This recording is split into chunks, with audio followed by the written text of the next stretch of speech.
Shalom, shalom. First and foremost, I want to give all praise to Yahweh, by Hashem, Hamashiach Yahweh Shai.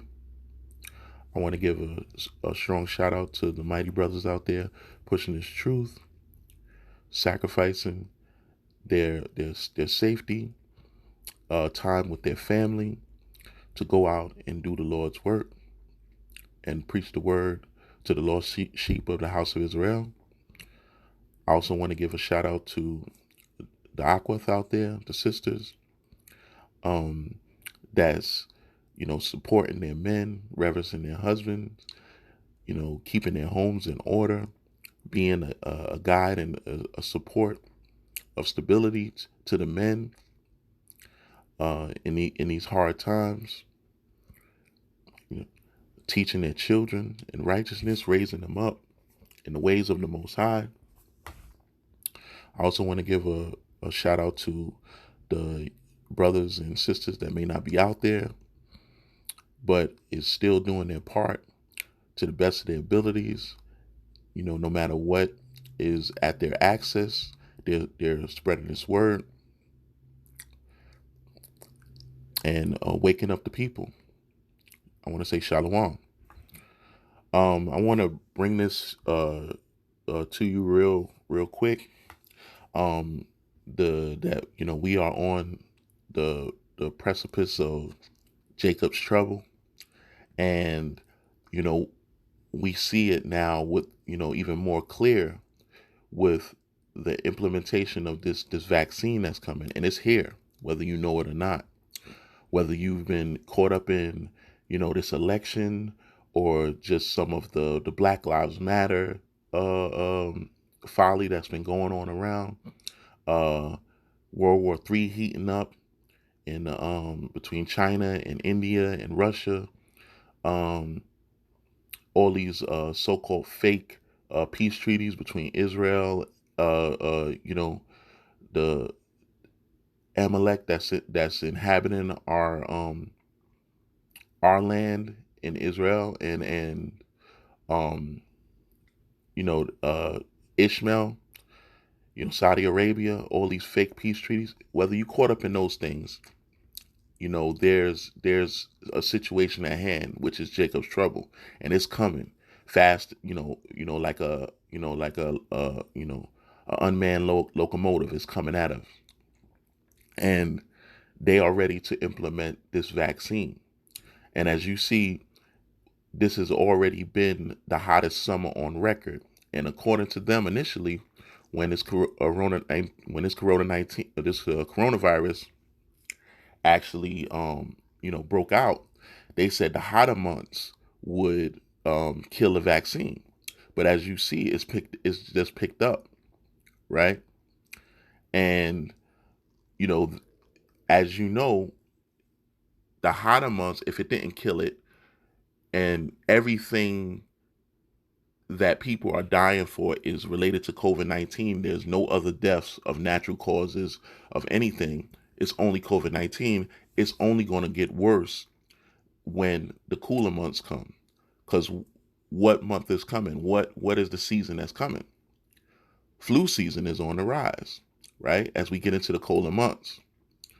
So the cases are only going to pick back up and even be more, and it hasn't died down. The numbers have only increased, right? But let's take a look at and see how they are ready to implement this vaccine. Thanks for being with us on this Wednesday night. I'm Tom Yamas, in for David. We begin with the coronavirus pandemic and the new letter from the CDC to state health officials urging state vaccine distribution facilities to be prepared for a vaccine by November 1st. Some taking issue with that date just 2 days before the election. The urgency very real. COVID now taking more than 185,000 lives. And the concern about schools spreading the virus. Tonight, James Madison University in Virginia, the latest college to send students home. That's what Dr. Anthony Fauci says is the worst thing they could do. This troubling image from a high school in Volusia County, Florida. Students close together, some not wearing masks. Potential cases could take some time. Tonight, we've learned of the first death linked to last month's motorcycle rally in Sturgis, South Dakota, as well as more than 260 cases in 11 states. And with the Labor Day holiday on the way, health officials issuing strong warnings to take care. ABC's Victor Oquendo leads us off tonight from Florida. Tonight, the CDC director urging governors in all 50 states to get ready by November 1st to help with the release of a possible vaccine. Dr. Robert Redfield saying in a letter obtained by ABC News, the government is rapidly making preparations to implement large-scale distribution of COVID-19 vaccines in the fall. Now, as you can see, the head of the CDC, he said to all the governors, be prepared to help with the release of the vaccine. Now, that don't mean voluntarily. When he's calling the governors, he's saying, get your National Guard in place, get your security forces in place to forcibly implement this vaccine. This is not going to be voluntarily, especially for who they're targeting, the children of Israel, the blacks, the Latinos, and the Native Americans, right? Because we are their targeted demographic. We are the people that they want removed, right? So you got to see that these are code words. When they say be prepared, they saying put your security forces in place, put your soldiers in place to forcibly implement this. Is that not what Trump said, that he's going to use the federal government to implement this? This is not something that you can, decide to go to the hospital and just get. Okay, as you see, the money, it is disappearing. Stores are asking for correct change. They said they're running out of coins. They are strategically getting ready to change our money system where we can't use cash. We can only use cards. And the currency is going to be changed where they can stop your money if they don't come in just to your house and lock you up. They're gonna cut off every avenue for you to get around taking this vaccine. So that's why the governors is being alerted. As you see with everyone complaining that unemployment has been stopped and it's been held up this time. And the second stimulus all of a sudden stopped. These are things, motivational factors that will be held up until this vaccine is put in place to be implemented. And these are going to be incentives to take the vaccine, other than just outright force, right? But let's continue on. 2020, that letter dated on the same day the president promised a vaccine at the Republican convention. We are delivering life-saving therapies and will produce a vaccine before the end of the year, or maybe even sooner. Critics worry a vaccine might be rushed, but the White House says the timing has nothing to do with the election. Earlier, Dr. Anthony Fauci said he thinks that a safe vaccine will be identified by the end of the year. I believe that by the time we get to the end of this calendar year, that we will feel comfortable that we do have a safe and effective vaccine. The virus has killed 185,000 Americans and is now triggering new outbreaks. Colleges are quarantining thousands of students across the country. I believe I'm on day 6 of quarantine. Some schools like North Carolina State and James Madison are sending students home. We did feel a little blindsided due to the fact that we didn't know. But Dr. Fauci warns it's the wrong approach. It's the worst thing you could do. Keep them at the university in a place that's sequestered enough from the other students, but don't have them go home because they could be spreading it in their home state. JMU fresh. Now imagine that. Imagine you getting the exact opposite of advice from your so-called doctor, right? If he's telling you that you're sick, you should basically be home where you could be taken care of, away from everyone else. But he's recommending that they stay in an area amongst other people and basically incubate this so-called disease or illness or infection. He's telling you to stay there. Why? Why would that be the advice, to stay there? He's saying that you won't affect your other people in your state. So stay at school and affect the other children and the other staff there, right? Why is the schools open and you're saying that it's an illness out there? Why is the school still open? That's the question. Why are you advising that they go to school and go to these places and allow these places open unless you want them affected, unless you want this sickness to be spread, right? And you got to see that Satan is against himself, because Fauci is actually arguing back and forth with Trump. Trump comes out one day, because mainly, let me tell you something. Esau is the biggest, as I put in the last video, they're the biggest resistors of their laws. Esau's worst enemy is Esau. His supporters don't want the vaccine. So Trump goes against Fauci and says that, we're not, he came out the other day and said that, I think it was somewhere where he said that we're not going to implement it but to a certain amount of people, because we don't feel it should be implemented on a big scale. And we know who that certain amount, that certain people are, But he don't agree with Fauci, and Fauci and him been going back and forth. And we know that Fauci works for the elites. We know of the work of him and Bill Gates, right? We know of their deeds. But Trump goes as the winds go. He goes as his supporters go. At first and foremost, he's a businessman.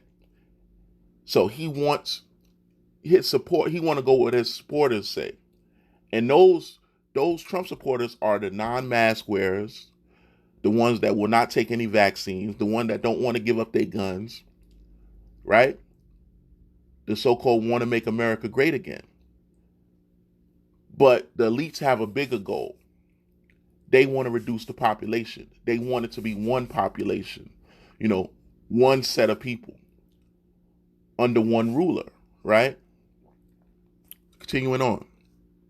Jacob Seafried found himself in class in this crowded ballroom. I'd say 20 students on each corner sitting within a 8 by 8 foot radius, all huddled together on the ground because there were no seats left. In Volusia County, Florida, this crowd of students at a high school, some not wearing masks. That district says this crowd quickly dispersed. Alicia Duke, a teacher's assistant there, tells us she took emergency leave before the start of the school year because she didn't feel safe. You've watched the movie The Titanic, where the band played on the top of the deck as the ship sunk? That's my analogy. That's exactly how I felt. As the country heads into Labor Day weekend, doctors are warning about the risks. Backyard barbecues are fine as long as they're not massive, but you have to have a plan. What if it starts raining? Don't have everybody come indoors because that becomes risky. Go to the beach, but then don't go out to an indoor dining restaurant afterward. Tonight, word of the first death traced to last month's motorcycle rally that drew a crowd of 400,000 in South Dakota, many without masks. That patient, a 60-year-old biker from Minnesota with underlying conditions. So far, Now look at that. 400,000 bikers. White bikers, right? You don't see any blacks, any Latinos, any Native Americans there. First of all, they wouldn't even allow a gathering of that many black people or that many Latino people or Native American people in one area. They wouldn't allow that type of gathering for us in any type of capacity of that. They breaking up little gatherings at home at homes, block parties, anything. They're breaking it up. They're sending out SWAT teams, so they wouldn't even allow any gathering like that of that magnitude for us. But they allowed 400,000 bikers in one area, right? And they had one death. None of them wearing masks. No one was out there to enforce to say that they need to wear masks. So we know who the resistors of this is. We know who are the rebels against these guidelines, right? I doubt if any of those 400,000 people that was out there is going to be willing to take this vaccine, right? But they have a specific targeting group demographic for this vaccine. But they need to make their rounds. They need to push the agenda, 160 cases across 11 states have been traced to the event, but experts suspect there are many more. All right, Victor joins us now live. And Victor, I want to go. All right, done with that. But you see where we're going. You see what's going on, right? And they're ready to implement this on a big scale because they're even pushing out the numbers from Russia and saying and letting you know how effective their vaccine is. So even though Russia and the United States are at odds and preparing for war, they're still promoting the results of Russia's vaccine trials, right? Let's look at it, right? So this is from Al Jazeera news, and it says a Russia COVID-19 vaccine induced antibody response in early trials, right? And it says Russia coronavirus vaccine produced an antibody response in all participants in 2 early stage trials, according to results published by the Lancet. Right? It says the medical journal said on Friday the results of the trials conducted in June and July and involving 76 people showed 100% of participants. Now, of 76 people, it showed 100% of participants developing antibodies to the new coronavirus and no serious side effects, right? And they say to the new coronavirus. So they had to produce a new strain, okay? The new coronavirus.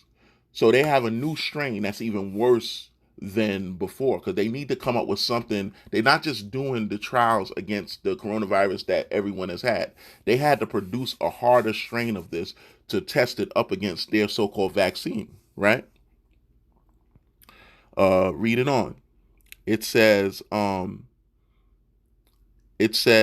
antibodies to the new coronavirus and no serious side effects. They're letting you know no serious side effects. There was side effects, but they're saying it's no serious no serious side effects. It says the two 42-day trials, including 38 healthy adults each, did not find any serious adverse effects among participants and confirmed that the vaccine candidates elicit an antibody response, the Lancet said. Large long-term trials, including a placebo comparison and further monitoring, are needed to establish the long-term safety and effectiveness of the vaccine for preventing COVID-19 infection, it added, right? It said Russian President Vladimir Putin announced on August 13th that Russia had become the first country to grant regulatory approval to a COVID-19 vaccine, raised skepticism, right? So basically, first of all, you got to know anything about a vaccine is that it takes several years for these so-called vaccines to be approved because of just the side effects, all right? Testing the side effects, weighing the pros and the cons. You shouldn't want anything that is going to produce be more detrimental to your health than curing the affection that is that you created it for, right? But this is being rushed out. They saying November 1st. That's a month away, right? We basically in basically let's just say a little over a month because we're in September now, and we got October, which is gonna basically put us into the flu season, right? So by November 1st, we should be fully embedded, fully in depth in sick people all around us because they're not going to be issuing flu shots, right? Everyone is going to be with symptoms of COVID-19.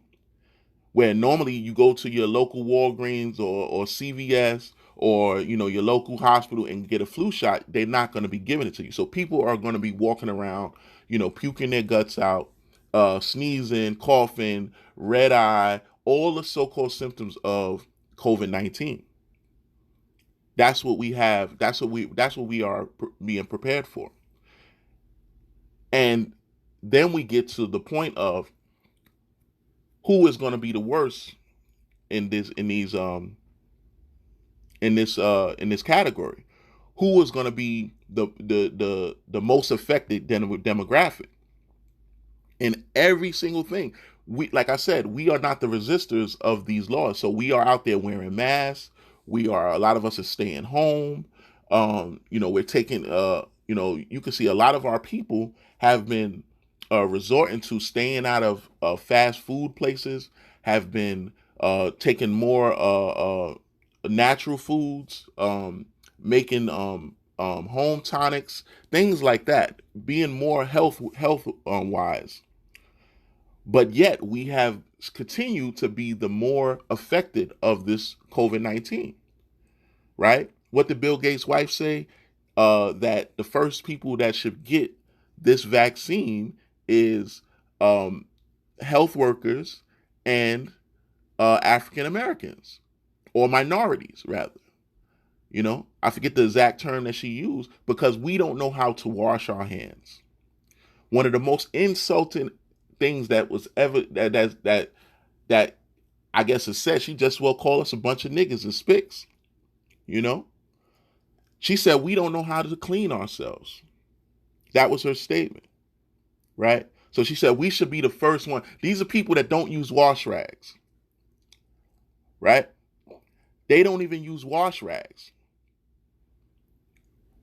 The Native Americans said when the so-called pilgrims arrived here and they got off the ship, they smelled like dogs. They had to hold their nose, right? But we are the most affected demographic. And they have to push this. They have to prepare us to take this vaccine. They already defiled all of our food. They defiled the air. All of the electronics is tampered with so that we can get as sick as possible from it, right? We live in the poorest communities. We have the least access to health care. So, hey, it's a prime, that's a prime candidate. And they are making the rounds to call us in for testing. They want us to engage in these testing trials, right? Let's check out another article. Here we go. This one right here. And this will show you who are they targeting. Who is the ones that they're targeting for this vaccine. And they're ready to give it to us. My parents ever took together. It has been 5 months since Keith Gambrill lost his father to coronavirus, and over time, his sadness has been replaced with anger. I find myself more temperamental, I would say, over my dad. I don't think it's fair how he was treated, so it makes me very, very, very upset. Gambrill says days before his death, his father had all the telltale signs of coronavirus. High fever, cough, so much trouble breathing, he slept sitting up in a recliner. He says his father, Gary Fowler, went to the emergency rooms of 3 Detroit metro area hospitals, but was turned away. All 3 of the hospitals saying they do not discriminate, 2 adding they were following CDC guidelines, only admitting the sickest patients. He's like, just take me home. He's like, they're not going to help me. They keep turning me away. They keep telling me it's bronchitis. I keep telling them that it's not. They won't listen to me. Gary Fowler died at home on April 7th. He was 56. That would not be the only life the virus took from the family. Gambrill's grandfather also died from COVID-19. It's very frustrating. It's heartbreaking. It's bitter. It's America. In the United States, the numbers show communities of color have been hit particularly hard by COVID-19. African Americans are dying at a rate nearly 2.5 times higher than whites. Latinos and Look at that. Look. Let's see if you can see that chart. I don't know if I can move it, but basically, I don't know if you can see the chart, but of course, the blacks is the highest. Then you have Native American. Then you have Latinos just about equal, and you have whites.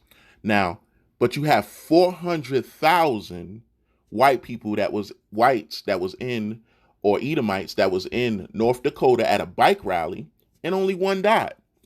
None wearing masks. But we that wear masks, that, take care of ourselves, right? That's been staying out of the streets, staying home, working from home, virtually teaching our children from home, we are the most affected. Why is that? It's not by just our genetic makeup, because they're going to say it's our genetic makeup. It's not by these things. We are targeted for a specific reason, biblically, right? And they have to. This is the promotion.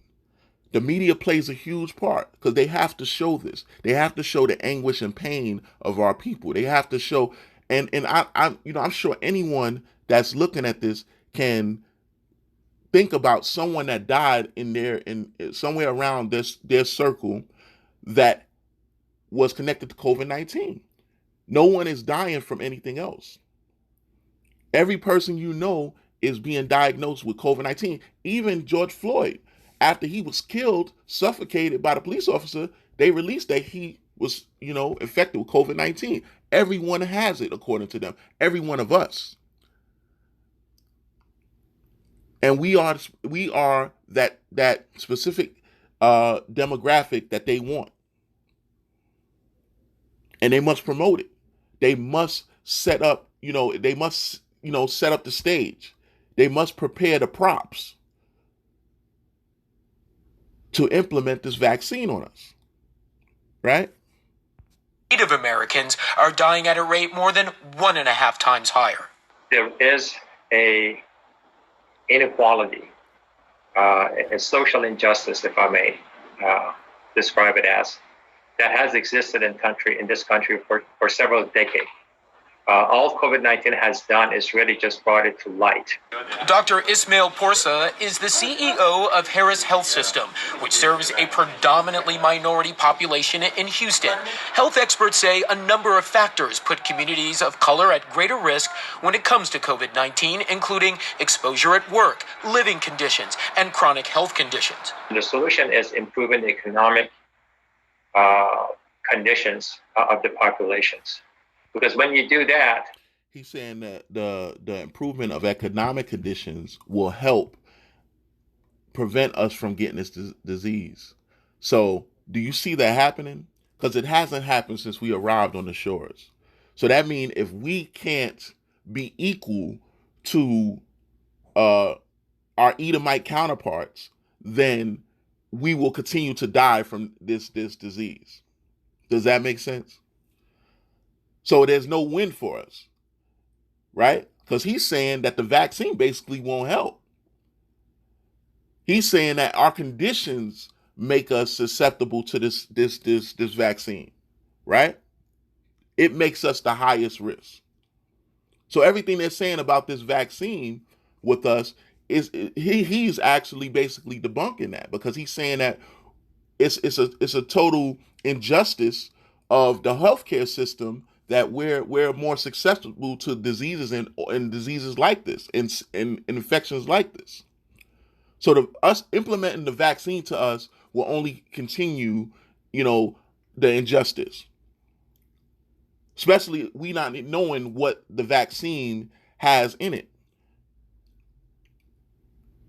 Is this not the same people implementing this vaccine to us that that tested syphilis on our airmen, on the Tuskegee Airmen? Did they not give smallpox to the Native Americans? Right? Has AIDS and along with drugs not been pumped into our communities? So are we to trust them with a vaccine?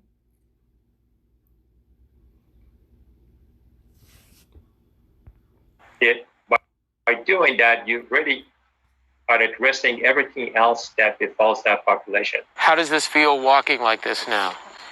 150% improvement compared to before. Crystal Cadet, a paramedic with the New York Fire Department, suffered from asthma. And let me just say, I know this sister, right? Right? I grew up with this sister. So I know this sister here. And, I'm not going to give a whole backstory on her, but that's how this circle affects. everyone, because I know the sister. So me seeing this sister, I would say, oh, this is true. This is affecting all of our people, right? It will weigh on my heart.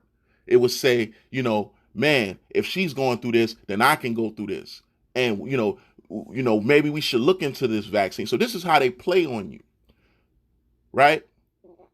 This is how it draws you in, because they want to make it look like this is so heartfelt, and how that. And I'm not saying that this sister didn't get sick. I'm not saying that she wasn't affected, but I'm saying it's a bigger reason. It's not just cut and dry. These are the things, the tools that they are using, right? These are the tools that they are using, and Satan loves his tools. He loves his mechanisms, right? Let's go to a quick precept about Satan, right? Let's go to, I always got to bring this out, right? This is the go-to, anytime you're dealing with, anytime you're dealing with Satan, you gotta be aware of what he's trying to do, because he's always trying to throw the okie doke at you in there. Where is it? Yeah, right here. I believe it's 11, right? It's this is the book of 2 Corinthians 2:11, right? Chapter 2 and verse 11. It says, lest Satan should get an advantage of us, for we are not ignorant of his devices, right? Always got to bring that out, because Satan is crafty. He's a titan at being crafty, and the Most High gave him this ability. The Most High gave him this power, right? And Esau is the seed of Satan, and they're crafty with their devices. So you always got to be prepared for them, right? So with that in mind, right, let's continue on.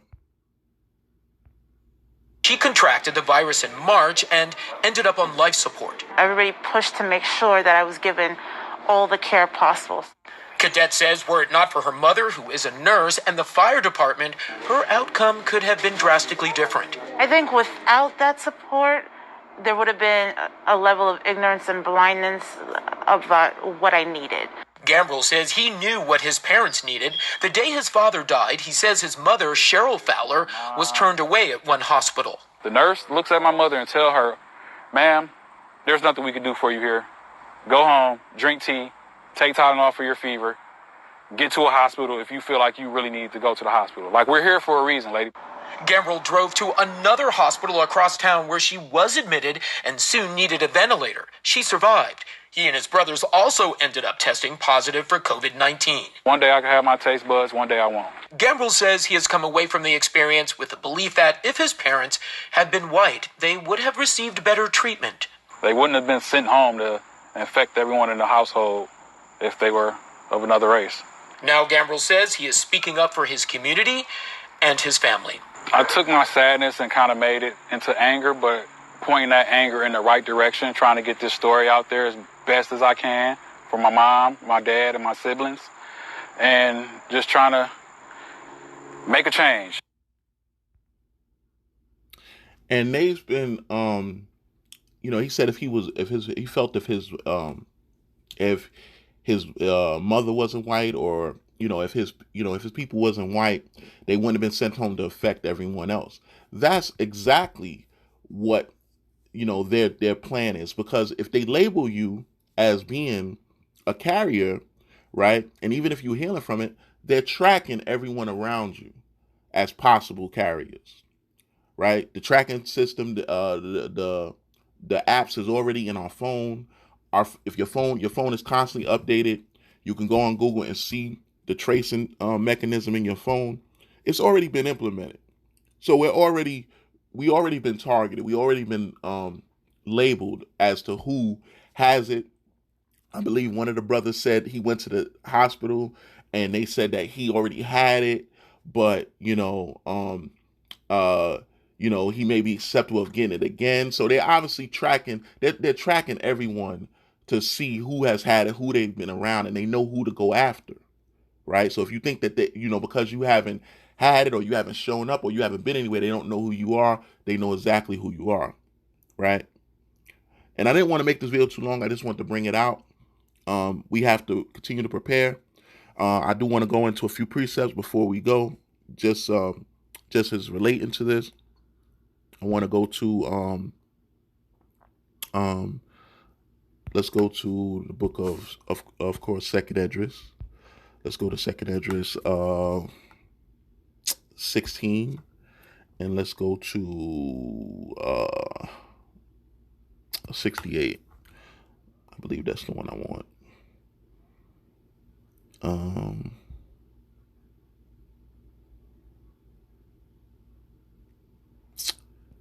See, no, let's go up a little bit.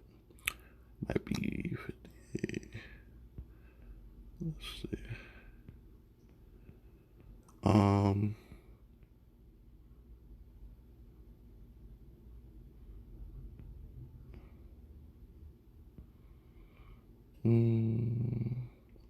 Bear with me. Bear with me.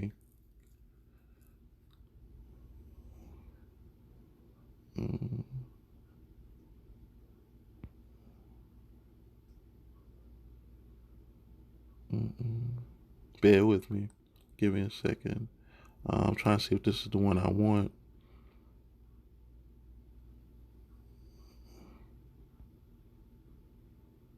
I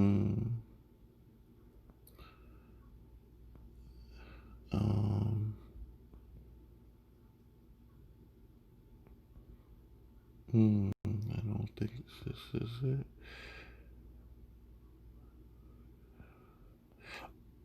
Okay.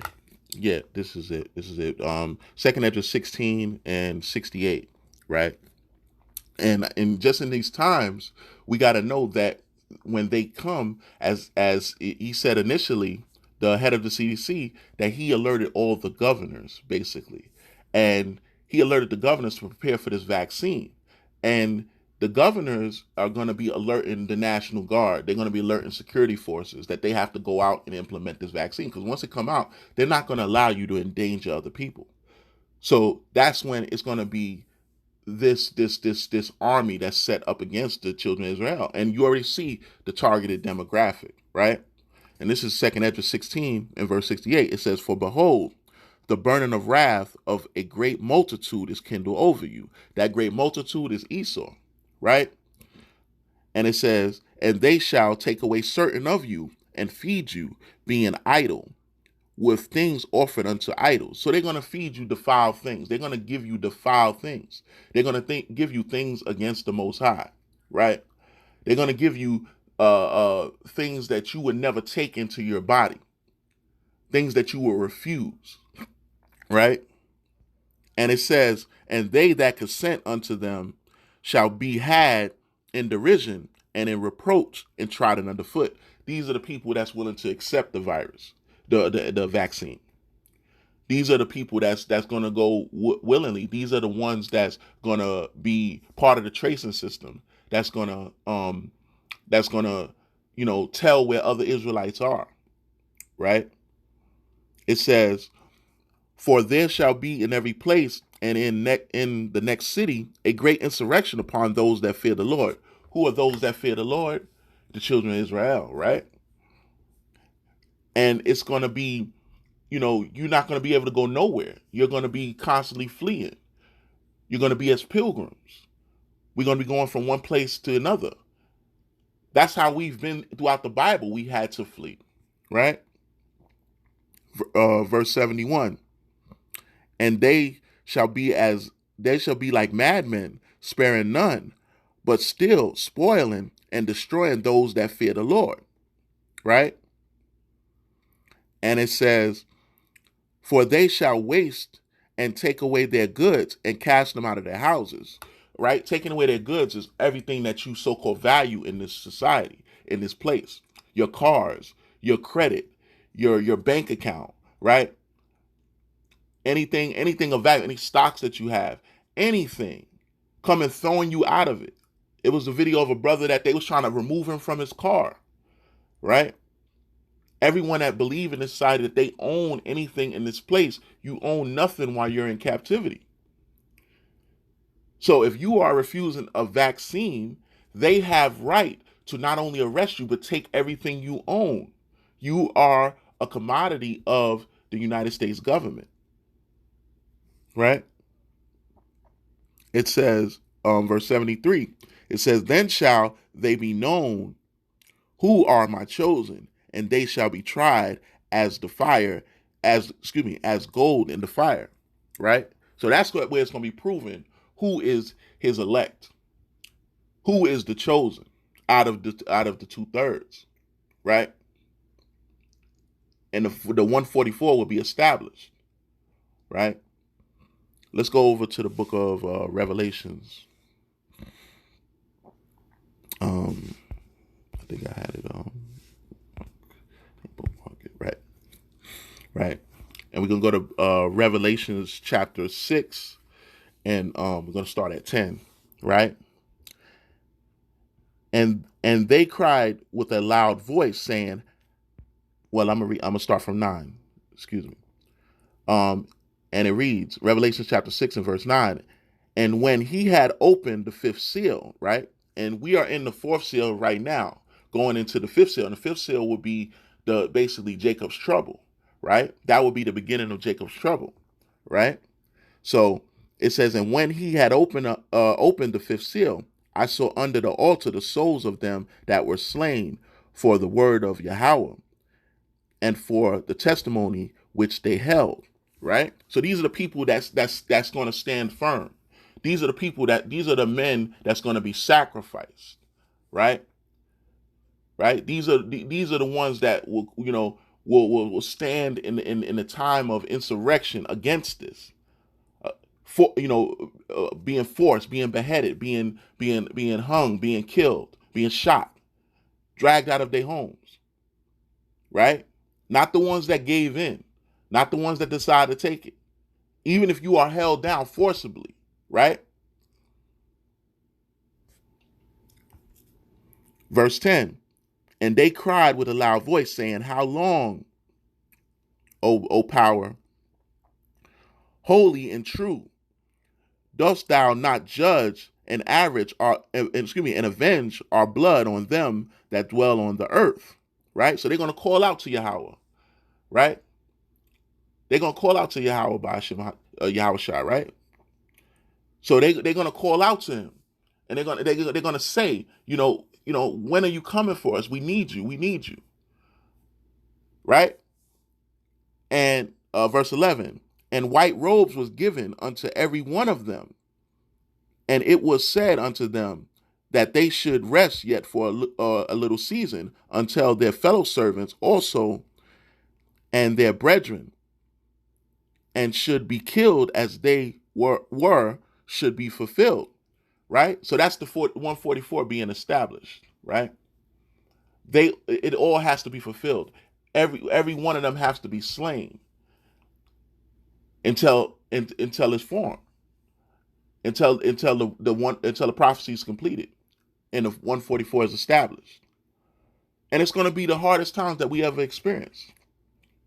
If you think this is hard times, we haven't seen nothing yet, right? They say the finale is always the best, and this is our finale of captivities, right? So prepare spiritually. Keep your spiritual bags packed, as I say. Be ready, right? Be circumspect in His righteousness. Do not waver. Do not give in. Stand firm. Keep the law, statutes, and commandments. Pray without ceasing. Fast, right? Keep your house in order. Pay attention to the prophecies, right?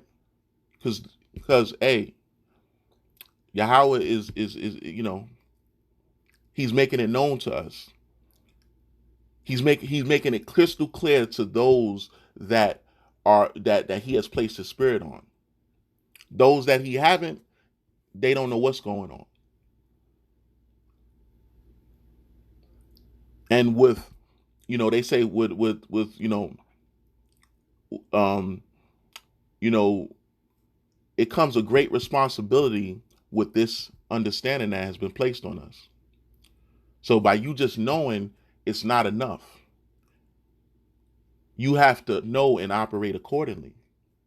And he's turning on the lights of these houses. And this darkness, and where the world was so dark, he is lighting back up. As you see a neighborhood that's pitch black, the lights is coming on in the houses. That's the children of Israel is waking up. People are turning on their lights, right? So I pray this has been edifying to you. I pray that this helps you. This serves as a warning to prepare yourself, prepare your family, prepare your loved ones. Talk to your brothers and sisters. Try to wake up as many of the people as you can. Do your part. And with that said, I'm gonna say shalom.